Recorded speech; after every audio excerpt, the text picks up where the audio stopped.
श्री कबीरदास जी महाराज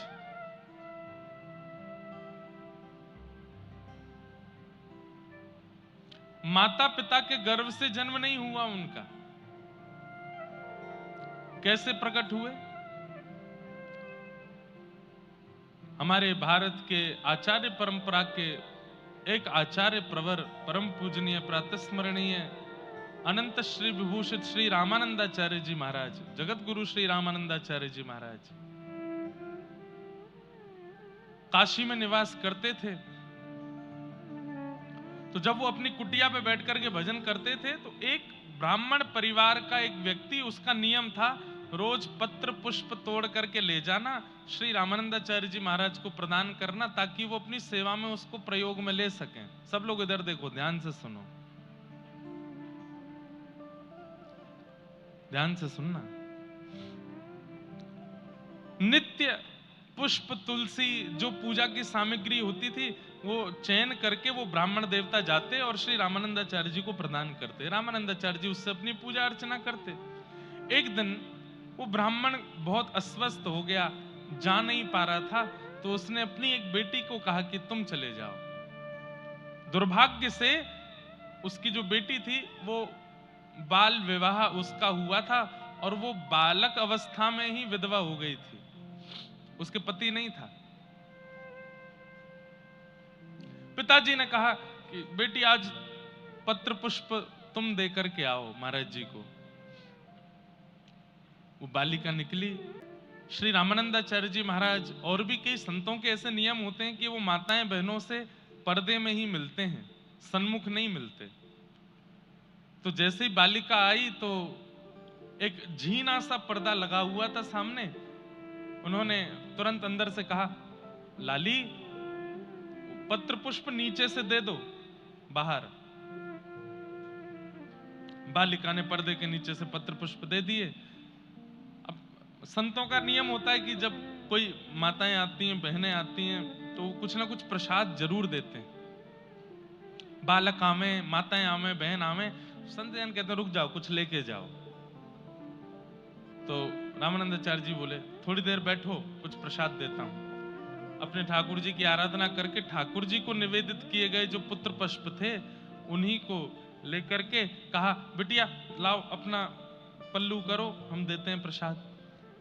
अब उस बालिका ने जब पल्लू किया, पता नहीं रामानंदाचार्य जी के मन में क्या आया, और वो पत्र पुष्प देते हुए कह दिया, पुत्रवान भव।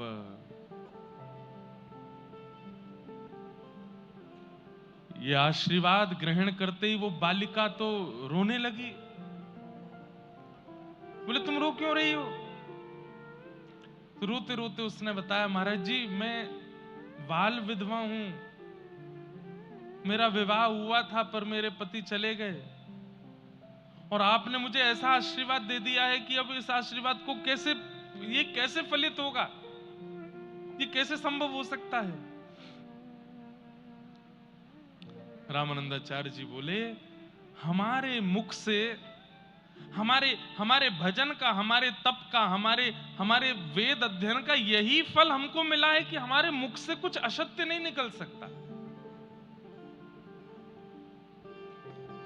पता नहीं ठाकुर जी की कौन सी लीला घटने वाली है। पुत्री, अब ये बात निकली है तो पूर्ण तो होगी, तुम्हारे यहां पुत्र तो होगा। वो बालिका तो रोते हुए वहां से भागी अपने वो पल्लू लेकर के, लेकिन रामानंदाचार्य जी बड़ी चिंता में आ गए कि ऐसा आशीर्वाद दिया है, अब ये फलित कैसे होगा। कर्म गति टाले ना ही टले, होनी होके होनी टाले ना ही टले। जो होना है वो होगा जीवन में, आप उससे बच नहीं सकते। तो फिर भजन क्यों करें? बोले भजन इसलिए करो ताकि आपकी इंद्रियों को, आपकी बुद्धि को, आपके जीवन को उस परिस्थिति से जूझने का, लड़ने का और बल प्राप्त हो। तो रामानंदाचार्य जी ने उस बालिका को पुष्प दे दिए और कह दिया पुत्रवान भव। और वो तो बाल विधवा रोती हुई दौड़ी गई रामानंदाचार्य जी बोले, वाणी निकली है, पूर्ण तो होगी, अब कैसे होगी ये ठाकुर जी जाने। यहां लक्ष्मी नारायण भगवान वैकुंठ में बैठे थे और उनमें आपस में चर्चा हुई कि मानव कल्याण के लिए पृथ्वी पर किसी को भेजना चाहिए। किसको भेजें, कहां भेजें? लक्ष्मी जी को ठाकुर जी ने कहा, आप पृथ्वी पर जाइए, देख करके आइए, कोई उचित परिवार हो तो वहां मैं अपने किसी भक्त को भेजूं। तब लक्ष्मी जी भ्रमण करते करते करते करते काशी पहुंची। काशी में श्री रामानंदाचार्य भगवान विराजमान थे। लक्ष्मी जी के आते ही उन्होंने कैंकर्य किया, प्रणाम किया और कहा, बड़े चिंतित हो आप, क्या बात है? तो रामानंदाचार्य जी बोले, पराम्बा जगदम्बा श्री लक्ष्मी जी, मैं ये तो नहीं कहूंगा कि मुझसे एक अपराध हुआ, पर एक ऐसी घटना आज सुबह सुबह हो गई है कि मुझे लग रहा है वो घटना पूरी कैसे होगी। बोले क्यों? बोले एक बाल विधवा कन्या मेरे पास आई थी, मैं उसे पहचान नहीं पाया और मेरे मुख से निकल गया कि पुत्रवती भव। अब कैसे पुत्र होगा? लक्ष्मी जी ने कहा, बस मैं समझ गई कैसे होगा। वही कन्या है और वही पवित्र है जिसके यहां पर ठाकुर जी का कोई भक्त आ सकता है। मुझे बताइए किसकी कन्या है? तो रामानंदाचार्य जी ने बताया, वो कन्या है, उसकी कन्या है, ऐसे बस तुरंत लक्ष्मी जी पहुंची वैकुंठ और जाके ठाकुर जी से कहा, मिल गया परिवार, मिल गई एक कन्या जहां पर आप अपने परम भक्त भागवत को भेज सकते हैं। तुरंत ठाकुर जी ने प्रहलाद जी का आवाहन किया और प्रहलाद जी महाराज से कहा, हे श्री भक्त प्रहलाद, अब आपको धराधाम पर जाना है और जाकर के जीवों का कल्याण करना है। तब प्रहलाद जी ही श्री कबीरदास जी के रूप में पृथ्वी पे आए। कैसे आए? वो कन्या जो उसकी झोली में पुष्प पत्र डाल दिए थे, उसको समेट करके घर की ओर जा रही थी, रो रही थी, मैं तो मुंह दिखाने लायक नहीं बची। पिताजी वैसे ही संकोच में रहते हैं कि मेरी पुत्री विधवा हो गई, अब ये संत ने ऐसा आशीर्वाद दे दिया है, इससे तो और ज्यादा कठिन हो गया, अब मैं क्या करूं। इतने में ही क्या हुआ, उसके हाथ में जो पल्लू था वो भारी होने लगा, इतना भारी हो गया, उसने जैसे ही हटा करके देखा तो पत्र पुष्प तो अंतर ध्यान थे, वहां एक छोटा सा बालक आ गए, श्री कबीरदास। अब तो वो कन्या इतनी घबरा गई, इतनी घबरा गई, बोले अब क्या करूं मैं, ये तो और बुरा हो गया मेरे साथ, मैं किसको बताऊंगी, कैसे बताऊंगी कि ये कहां से मिला बालक। तभी एक सरोवर के किनारे वो कन्या गई और उस बालक को वहीं छोड़ दिया और ठाकुर जी से क्षमा मांगने लगी, मुझे क्षमा कर दें प्रभु, मैं इसको स्वीकार नहीं कर पा रही हूं। सरोवर के किनारे छोड़ करके दया तो आ रही थी, लेकिन लोक लाज, सबसे बड़ा रोग, क्या कहेंगे लोग, किस किसको सत्य बताती घूमूंगी, क्योंकि लोगों को तो उतना ही समझना है जितनी उनकी बुद्धि है। आप कितना भी सत्य बताते रहिए, लोग वो नहीं समझेंगे जो सत्य है, लोग वो समझेंगे जो वो समझना चाहते हैं। लोग वही स्वीकार करेंगे जो उनको प्रिय लगता है, समझने में अच्छा लगता है। कन्या ने विचार किया कि अगर मैं इस बालक को लेकर के गई, मैं कितना भी बोलूंगी कि रामानंदाचार्य जी ने आशीर्वाद देकर के दिया, पत्र पुष्प दिए, ये अपने आप बालक आ गया, कोई नहीं मानेगा। छोड़ दिया, एक सरोवर के तट पर छोड़ दिया। वो बालक गिरता गिरता गिरता सरोवर में जा गिरा। तभी एक कमल प्रकट हुआ, कमल के ऊपर वो बालक आ गया। सर्पों ने आकर के उस कमल को घेर लिया।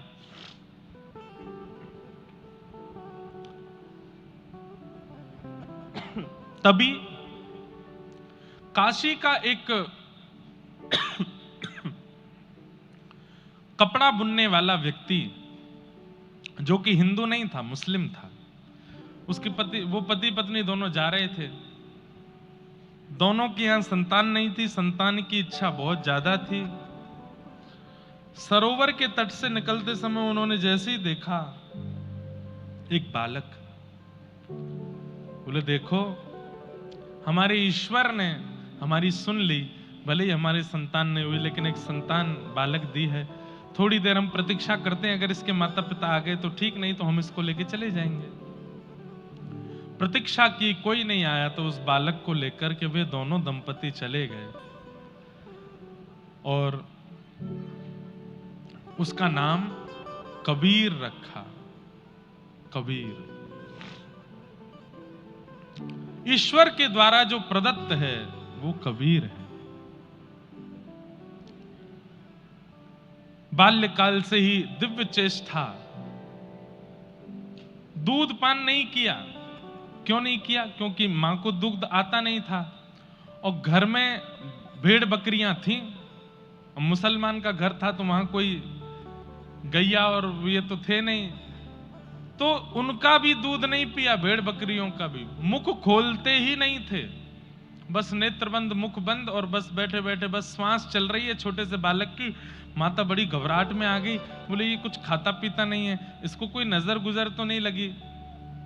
मौलवी के पास लेकर के गए, मौलवी से जाकर के कहा आप थोड़ा झाड़ फूंक कर दो। मौलवी ने झाड़ फूंक कर दिया, फिर भी खान पान शुरू नहीं हुआ। तो उन्होंने कहा तुमको कहां से मिला बालक? तुम्हारा ही बालक है? बोले नहीं हमारा तो नहीं है, ऐसे ऐसे हमको तो एक सरोवर पे मिला। बोले हो ना हो ये किसी हिंदू का बालक है, और हो ना हो किसी तपस्या से प्रकट हुआ बालक है, इसको पवित्र वस्तु सेवन का शायद अधिकार है। तुम एक काम करो, किसी हिंदू के घर से शुद्ध वेद लक्षणा गौ माता का दुग्ध और उनके भगवान का भोग लगाया हुआ लेके आके पिलाना है, इसको पीता है कि नहीं। तो कोई जानकार हिंदू थे, उनके घर जाके कहा कि आप शुद्ध गैया का दूध का भोग लगा के हमको दो। तो हिंदू भी आश्चर्य में पड़ गए, हमारे भगवान का लगा हुआ भोग तुम क्यों पियोगे? बोले कि कुछ काम है जरूरी। तो ठीक है, गैया का दुग्ध उसका भोग लगा करके जब दिया तो दोनों पति पत्नी ने जाकर के जैसे ही कबीरदास जी के सन्मुख पधराया, नेत्र भी खुल गए, आंख प्रसन्न हो गए और तुरंत उस दुग्ध का पान कर लिया। पहली बार दुग्ध पान किया। धीरे धीरे कबीरदास जी बड़े होने लगे। अब तो रोज एक हिंदू के घर से आता है प्रसादी भोग, वही पाते हैं और कुछ पाते नहीं है। माता पिता को चिंता तो होने लगी कि भैया ये कहीं ऐसा नहीं हो कि देवी देवताओं को भी हमारे घर में ले आवे। तब पति पत्नी समझाते ठीक है, भगवान ने संतान नहीं दी थी, उससे अच्छा हो तो गई, एक संतान तो है, थोड़ा बड़ा होगा इसको भी सिलना बुलना सिखा देंगे, हमारी तरह काम धंधा करेगा, सब बढ़िया चलेगा। कबीरदास जी बड़े हुए थोड़े से, तो जैसे हमारे यहाँ पर अन्नप्राशन संस्कार होता है, हमारे यहाँ पर मुंडन संस्कार होता है, हमारे यहाँ पर नामकरण संस्कार होता है, फिर उसके बाद कर्ण छेदन संस्कार होता है, उसके बाद यज्ञोपवीत संस्कार होते हैं। ये सारे संस्कार बच्चों के होते हैं। ऐसे अन्य वर्ग विशेष वालों के यहाँ भी संस्कार होते हैं। संस्कार तो नहीं कहेंगे, पता नहीं क्या ही होता है वो। तो एक उनके यहाँ की पद्धति से कुछ होना था, और वो जब तक नहीं होता तब तक उसको पूर्ण मुसलमान नहीं मानते। तो वो करवाने के लिए किसी मौलवी जी को बुलवाया, बोले कि आप कर दीजिए। तो कहते हैं सैकड़ों मौलवी आ गए, सैकड़ों बड़े बड़े पीर आ गए, लेकिन दूसरों की पीड़ा दूर करने वाले, बुखार दूर करने वाले जैसे ही कबीरदास जी के घर में प्रवेश करते, तो प्रवेश करते ही उनको इतना तीव्र बुखार चढ़ता, नाचने लगते महाराज, उनका सिर इतना भारी हो जाता, चीखने चिल्लाने लगते, अरे तुम्हारे घर में कुछ है जिसके कारण हमारी बुद्धि भ्रष्ट हो जाती है, बुखार चढ़ जाता है। सब भाग जाते हैं वहां से। बड़े बड़े लोग आए, लेकिन महाराज कबीरदास जी को स्पर्श नहीं कर पाए। तब एक बहुत बड़े मौलवी जी थे, वो हिंदुओं की भी खूब पहचान करते थे। उनके पास जाकर के पूछा, बोले क्या हो रहा है, हमारे घर में कोई आकर के ये क्रिया कर क्यों नहीं पा रहा है? बोले मैं आता हूं। तभी उन्होंने आकर के देखा, बोले अरे घर से बाहर आके बात करो, सब लोग सावधानी से सुनो। तो उनके पिताजी बाहर गए, बाहर जाके बोले क्या हुआ? बोले तुम्हारा बालक किसी बानर की गोद में बैठा है। और वो बानर हाथ में एक बड़ी सी गदा लेकर के बैठा है। जैसे ही हम भीतर गए तो हमको दिखाने लगा ऐसे और दूर भगाने लगा। वो किसी बानर की गोद में बैठा है। बोले कौन बानर है? बोले कि हिंदुओं का एक देवता है हनुमान जी, ही उनकी गोद में बैठे हैं, वो तुम्हारे बालक की रक्षा कर रहे हैं। भैया सुनो हमारी बात। बोले क्या? बोले काटा पीटी करके इसको कोई और मत बनाओ, ये जो है इसको वही रहने दो। इसको ठाकुर जी ने बना के भेजा है, ये परमात्मा ईश्वर ने इसको बना के भेजा है, इसे और कुछ करके तुम इसको कुछ करने का प्रयास मत करो, ये जो है इनको वही रहने दो। माता पिता बोले ठीक है। कबीरदास जी धीरे धीरे थोड़े बड़े हो गए, अपने घर में रहते और कभी कभी ध्यान लगाने के लिए बैठ जाते। एक दिन माताजी चक्की पीस रही थी, उसमें गेहूं डाल रही थी। कबीरदास जी आए और आकर के बोले मां, ये तुम इतने सारे गेहूं अंदर डालती हो, सब कहां चले जाते हैं? तो मां ने बताया ये सब पिस करके बाहर आ जाते हैं। तुरंत कबीरदास जी बोले ओहो, तो यही तो दुनिया का चक्र है मां। ये दो पाटे हैं और इन दो पाटों के बीच में तुम जितने गेहूं डालते हो सब पिस करके आटा बन जाते हैं।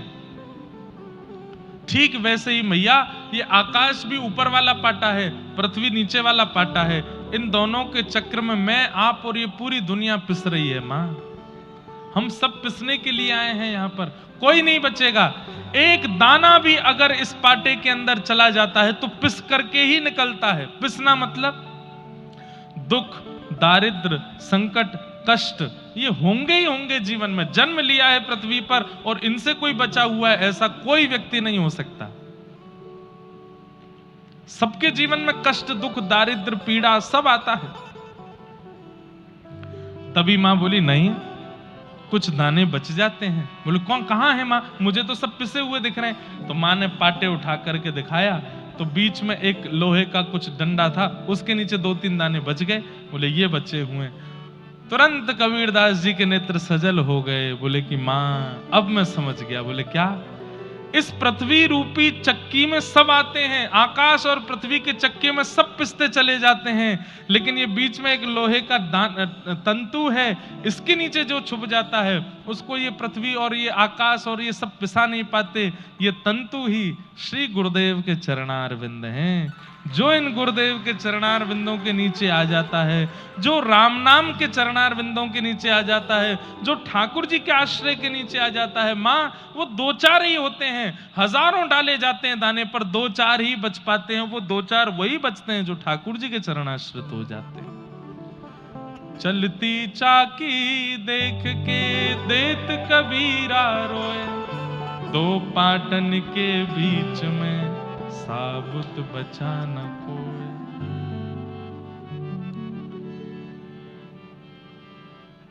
इन 2 पाटों के बीच में कोई नहीं बचा, केवल बचा तो वो जो ठाकुर जी के चरणार बिंदों में है, जिसने ठाकुर जी के चरण पकड़ लिए हैं। चक्की के अंदर पिसने का अभिप्राय क्या है, तात्पर्य क्या है? पूर्ण रूपेण इस संसार के बंधनों में बंध जाना ही चक्की में पिसना है।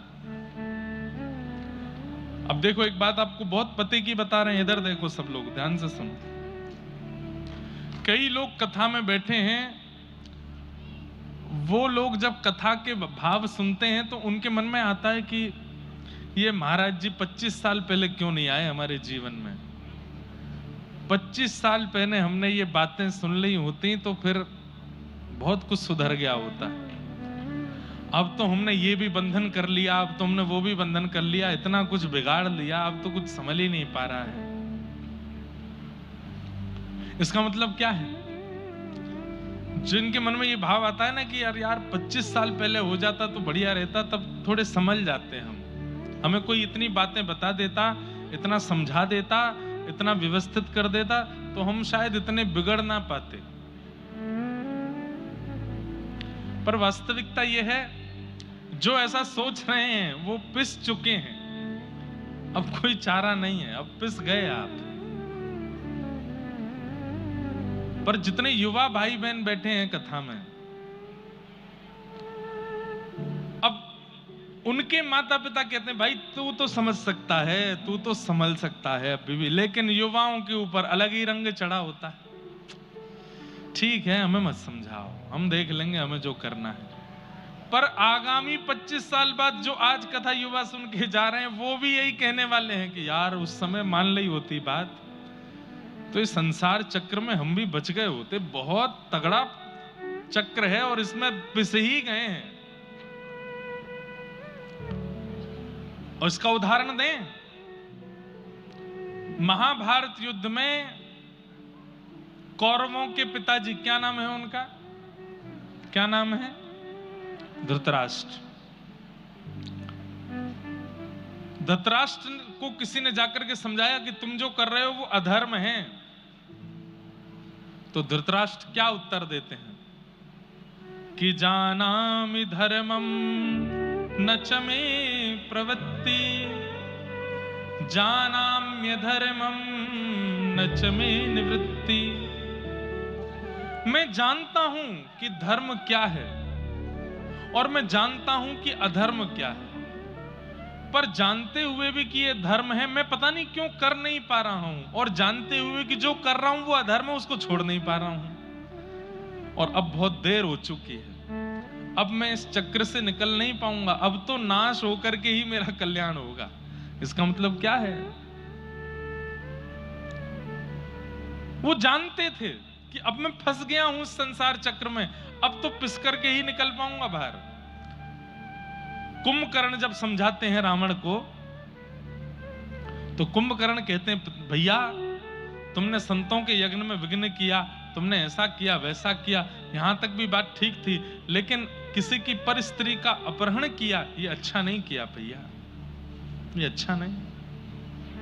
अगर आप युद्ध जीत भी गए तो भी इसका परिणाम लंका को भोगना पड़ेगा, आज नहीं तो कल, कल नहीं तो परसों। भैया ये काम आपने अच्छा नहीं किया। तब रावण कहता है मैं जानता हूं कि मैंने अपराध किया, लेकिन मैं इतने अपराध कर चुका था कि इसके अलावा कोई और उपचार नहीं था अपना उद्धार करवाने का, इसलिए सीता जी का हरण करके आया ताकि राम जी आए और आकर के मेरा वध करके उद्धार करें मेरा। नहीं तो मेरे उद्धार का और कोई रास्ता मुझे दिख नहीं रहा है। क्यों? पिस गया हूं मैं भी संसार में। अब मैं अगर ये सोचूं कि भाई रावण तू बद्रीनाथ चला जा, अब जाके भजन कर ले, तू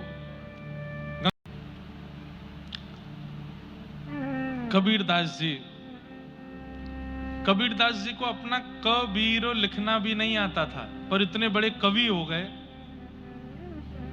क्योंकि वो जब बोलते थे उनके मुख से निकलने वाले शब्द आभा मंडल को प्रभावित करते थे, और उसी को सुन सुन करके लोगों ने कबीरदास जी की पंक्तियों को लिख दिया दुनिया में। बाकी कबीरदास लिखना नहीं जानते थे, राम बोलते थे। थोड़े और बड़े हुए कबीरदास, पिताजी इनको लेकर के गए कहां? मदरसा पढ़ाने के लिए। मदरसा में मौलवी जी ने इनको ले लिया भीतर, लाओ हम पढ़ाएंगे इनको।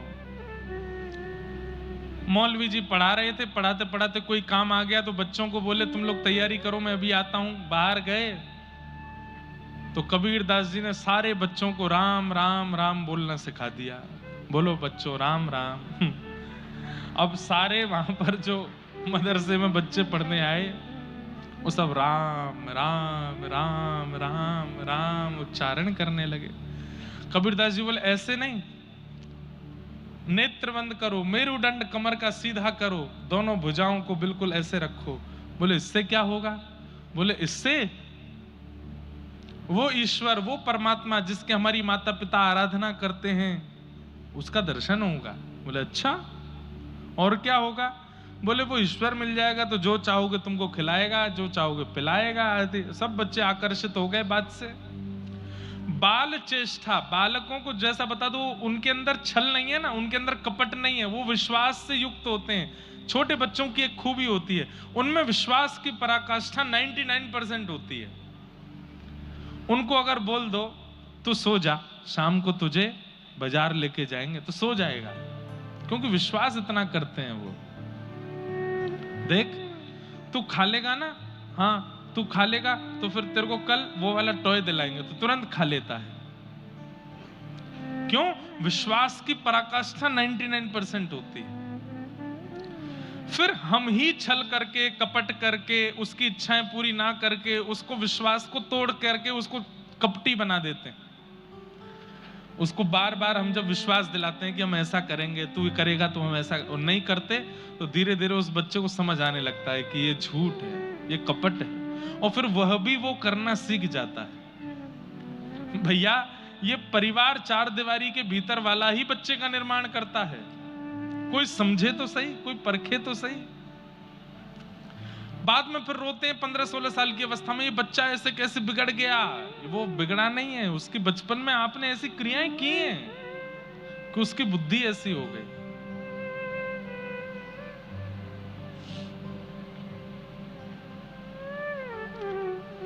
बाल चेष्टा, छोटे बालक जब समझने वाले होने लगते हैं ना, 1-2-4 वर्ष के, उस समय जितना हो सके आध्यात्मिक चर्चाएं उनके सामने करो, ठाकुर जी की चर्चाएं सुनाओ। अरे कहीं और घूमने जाना ही नहीं है, वहां जाना है जहां संत विराजमान है, वहां बच्चों को घुमाने लेकर के जाओ। मतलब जैसे वेकेशन पर बच्चे घूमने जाते हैं, वो फिर उनके स्कूल में पूछा जाता है कि चलो अपने वेकेशन के बारे में लिखो। कोई मनाली के बारे में लिखता है, कोई पांडिचेरी के बारे में लिखता है, कोई साउथ के किसी बीच के बारे में लिखता है। आपके बच्चे वृंदावन के बारे में लिखें, आपके बच्चे नाथद्वार के बारे में लिखें, द्वारिका के बारे में लिखें, जगन्नाथपुरी के बारे में लिखें, तिरुपति वेंकटेश के बारे में लिखें, और या फिर जहां संत विराजमान है वहां के बारे में लिखें कि हम अपने वेकेशन में यहाँ गए थे, वहां हमने संतों को भोजन कराया, वहां की गौशाला बड़ी पवित्र थी, गायों का रोज सुबह शाम दूध काढ़ा जाता था। वे गैया, एक गाय का मैंने नाम रख दिया था माधवी, उसके बालक का नाम मैंने कृष्ण गोपाल रख दिया था। ऐसे बच्चे लिखा करें, कितने सात्विक हो जाएंगे वो बालक। एक बालक को मैं जानता हूं, उसका जन्म हुआ हवाई अमेरिका में, लेकिन उसकी माताजी ने बाल्यकाल से ही उसको इतना सत्संग आदि सुनाया, फोन पर ही, आईपैड पर ही इतना सुनाया, वो सोता भी रात को कथाएं सुन करके है। कथा अब जैसा सुनाओगे वैसा बालक बनता चला जाता है। उसने कार्टून कभी नहीं देखा, उसने और कुछ कभी नहीं देखा, बस ये सत्संग, चर्चा, कथा, भागवती सुनी उसने। उसका परिणाम 15 वर्ष की अवस्था में जब वो भारत आया और जिन जिन संतों को उसने सुना, उनके जब प्रत्यक्ष दर्शन करने के लिए गया, उसने अपनी माँ से एक ही वरदान मांगा, बोले एक चीज दे दो बस। क्या? बोले अब भारत से वापस नहीं जाना, यहीं रहना है, यहीं रह करके और अपनी आध्यात्मिक जीवन को आगे करना है। आज उस बालक का आध्यात्मिक जीवन बड़ा अच्छा है। वो नई नई रिसर्च करता है वेदों पर, नई नई रिसर्च करता है आध्यात्म पर, कथाओं पर, ठाकुर जी की लीलाओं पर। नित्य 12 तिलक लगाता है, यज्ञोपवीत धारण करता है, धोती पहन करके रहता है। 15-16 वर्ष का है बस। वेदों की ऋचाएं उसको याद है। उसके पीछे कारण केवल और केवल बाल अवस्था से जो उसने सुना, जो उसने देखा, ऐसे विषम देश में रहने के बाद भी उसका इतना सुंदर निर्माण हो गया। तो बाल चेष्टा, कबीरदास जी तो भगवान के द्वारा भेजे गए भक्त हैं, इसलिए उनके निर्माण की आवश्यकता नहीं है। चिते चिताए आते हैं मोर, तो कबीरदास तो चिते चिताए हैं। कल 3 प्रकार के भक्तों की चर्चा और करूंगा मैं, जो ठाकुर जी के द्वारा भेजे जाते हैं, जो यहां आकर के स्वयं बन जाते हैं, या जो पूर्व जन्म के कृत्य से इस जन्म में भक्त होते हैं। उन तीनों की चर्चा कल मैं करूंगा, कैसे कैसे होते हैं। उससे ये पता चलेगा हम कौन से हैं, हम भेजे गए हैं कि पूर्व जन्म के कारण हैं, या इस जन्म में ही हम बन रहे हैं, ऐसा कुछ भाव। तो कबीरदास जी ने जाकर के सारे बालकों को राम राम सिखा दिया। थोड़ी देर बाद मौलवी जी आए, आकर के बोले, हाँ जी सब बालकों, जो तालीम हमने तुमको दी सुनाओ। सब बालक बोले, राम राम राम राम राम राम राम राम, जय सिया राम, जय श्री राम, जय सिया राम। उछल उछल के नाचने लगे, कीर्तन करने लगे। मौलवी जी तो अपनी टोपी पकड़े, दाढ़ी खींचे, ये क्या हो रहा है। पूरे मदरसे में महाराज हल्ला मच गया। कौन सिखा करके गया तुमको ये काफिरों के भगवान का नाम क्यों बोल रहे हो? बोले इसने सिखाया। बोले किसने? पहला दिन है विद्यालय में। कौन है? बोले कबीर। कबीरदास जी के पिताजी लेने के लिए आए। मौलवी जी पहले ही बाहर ही खड़े थे कबीर का हाथ पकड़ के। पिताजी बोले क्या बात है आप? बोले इसको ले जाओ, जीवन में कभी मत भेजना यहाँ पे, इसको पढ़ाना ही नहीं है हमको, हम पढ़ा ही नहीं सकते, हम तुम्हारे हाथ जोड़ रहे हैं, इसको लेके जाओ यहाँ से। बोले इसने किया क्या? बोले ये खुद सीखने आया, ये पहले दिन में इसने पूरे मदरसे में सबको राम राम सिखा दिया। एक दिन में जब इतना कर सकता है तो ये 1 आध साल पढ़ लिया यहाँ पे, तो ये तो यहाँ भीतर से सब भगवाधारी बना के निकालेगा। इसको लेके जाओ यहाँ से। पिताजी नाराज हो गए कबीरदास पर। अरे तू घर में कर ले जो तुझको करना है, कम से कम हमारी जगत बदनामी तो मत करवा।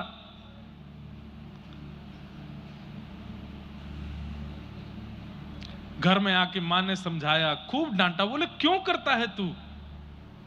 तुझे क्यों नहीं समझ में आता? ये अच्छी बात नहीं है जो तू कर रहा है। कबीरदास के नेत्रों में आंसू आ गए। बोले कि आप दोनों मेरी एक बात सुन लीजिए, मैं इसके बाद स्पष्टीकरण नहीं दूंगा। क्या?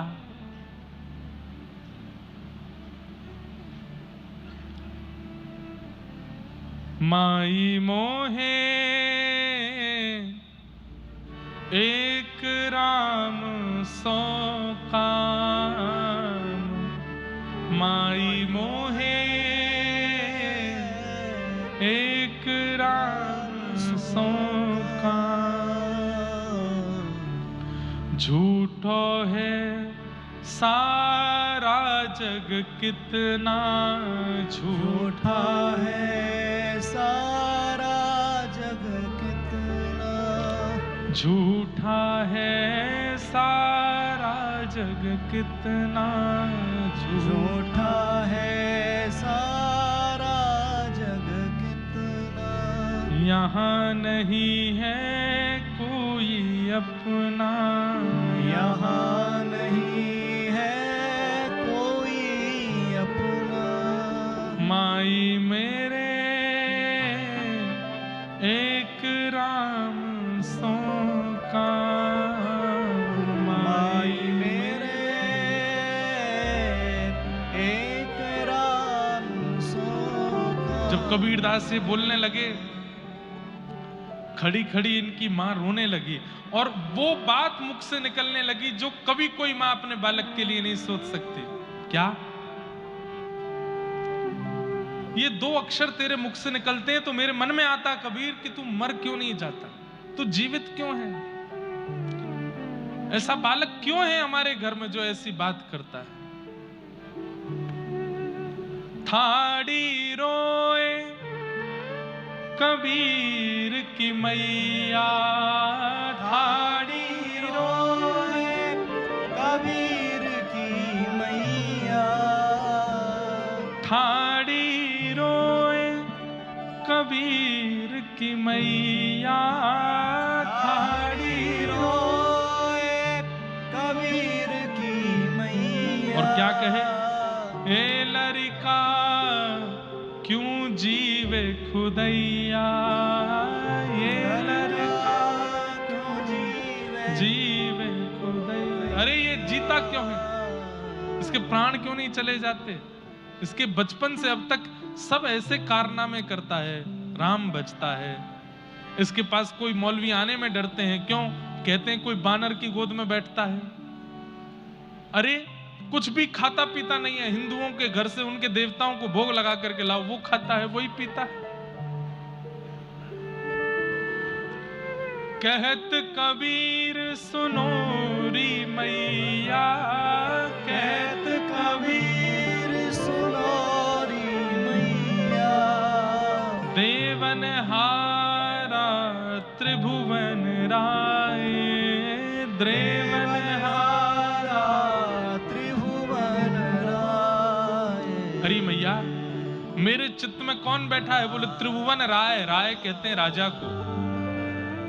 इस त्रिभुवन का राजा मेरे चित्त में बैठा है, उससे बड़े बड़े देवता हार गए, तो आप तो एक मैया हो बस। वो जिसके चित्त में बैठ जाते हैं उसकी विजय निश्चित है मां। मेरे चित्त में राम बैठे, अब वो नहीं जाएंगे यहां से।